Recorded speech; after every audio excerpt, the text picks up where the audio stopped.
अल्लामा इकबाल, फिर वही होता है कि आधा अधूरा बोल दिए जो है पूरा बोलना चाहिए। अल्लामा इकबाल पहले वो व्यक्ति थे जिन्होंने कहा कि हिंदू और मुसलमान एक साथ नहीं रह सकते। पाकिस्तान के आइडियोलॉजिकल फादर, इसने कहा कि मुस्लिमों को अलग देश चाहिए। जिन्ना को रास्ता बताने वाले, जिन्ना को उकसाने वाले, और पाकिस्तान के पक्ष में भारत के मुसलमानों ने वोटिंग करी जिसमें 98% लोगों ने कहा कि हिंदू और मुस्लिम साथ साथ नहीं रह सकते। इस बात पे लेकर के बंटवारा हुआ और सारे जहां से अच्छा जो कविता सुनाई गई वो अधूरी है। 2 पंक्ति उसकी हम भी सुना दे रहे हैं कि ए आब रूद गंगा वो दिन है याद तुझको, उतरा तेरे किनारे जब कारवां हमारा। कि गंगा के वो मैदान तुमको याद है जब हमारा कारवां उधर से आक्रांताओं का कारवां आया था। ए आब रूद गंगा वो दिन है याद तुझको, उतरा तेरे किनारे जब कारवां हमारा। चीनो अरब हमारा, हिंदुस्तान हमारा, मुस्लिम है हम, वतन है सारा जहां हमारा। ये है, ये तरानाए मिल्ली की पंक्तियां हैं, अल्लामा इकबाल ने 1910 में लिखी थी। श्रीमन, हम ही क्या धर्मार्थ दहते रहेंगे, सभी कुछ हो मौन सहते रहेंगे कि धर्म को देंगे बल अन्य जन भी, तजेंगे क्रूरता छल अन्य जन भी। श्रीमन, हिंदू तो सर्वसमावेशी है।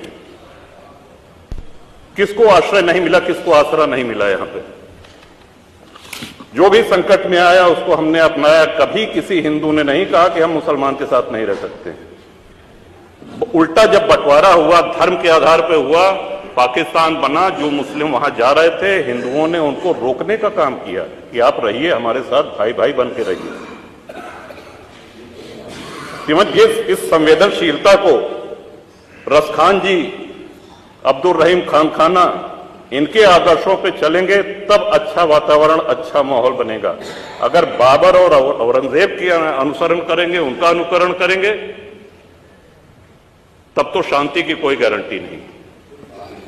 मैं फिर से पुनः बधाई देता हूं, इस बजट का समर्थन करता हूं और माननीय योगी जी की सरकार को बधाई देता हूं। और ये हम लोगों का सौभाग्य, इस पीढ़ी का सौभाग्य है कि अपने जीवन काल में भगवान श्री राम के भव्य मंदिर का और मेरा ये भी मानना है, बात की गई श्री राम जन्मभूमि की, साक्षात भगवान श्री राम ने अवतार लिया। काशी नगरी जो भगवान शिव के त्रिशूल पे टिकी हुई है, जा सुनाम बल शंकर काशी, देत सबहि संगति अविनाशी, और भगवान श्री कृष्ण की जन्मभूमि। श्रीमान, स्पष्ट है ये। दीवाल के ऊपर शिखर तोड़ करके गुंबद बना देने से ये गंगा जमुनी तहजीब नहीं होती। वो हमारा आक्रांताओं द्वारा तोड़ा गया है। और एक और भ्रम फैलाया जा रहा है, जो व्यास जी के गुफा में जो पूजा हो रही है, वो पूजा अनवरत सैकड़ों वर्ष से चलती आ रही है। ये बात बाहर जानी चाहिए श्रीमन। अनवरत सैकड़ों वर्ष से, इस पे सन 93 में स्थानीय प्रशासन ने रोक लगाया, किसी न्यायालय ने रोक नहीं लगाया इसकी पूजा पे। और इस सदन के माध्यम से श्रीमान उन पुजारी को भी हम प्रणाम करेंगे, 31 वर्ष जिन्होंने चाबी संभाल के रखी कि एक न एक दिन ऐसी सरकार आएगी कि ये ताला खुलेगा और इस चाबी क्या होगा।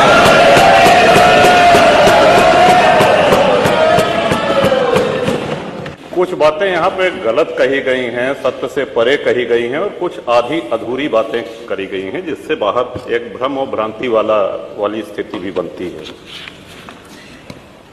श्रीमन, जैसा कि हमने महामहिम राज्यपाल के अभिभाषण में कहा था कि प्रभु श्री राम की चर्चा सर्वाधिक हुई, बहुत अच्छी बात है।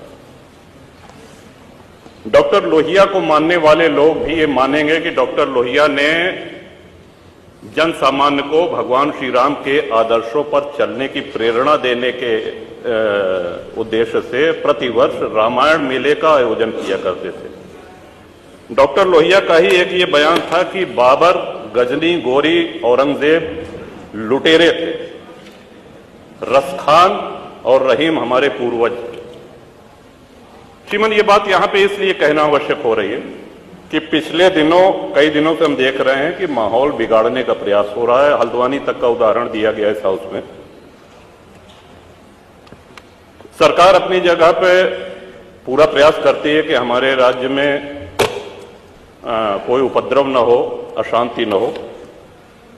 लेकिन कहीं न कहीं एक ये आभास हो रहा है हमको कि माहौल खराब करने का एक प्रयास हो रहा है।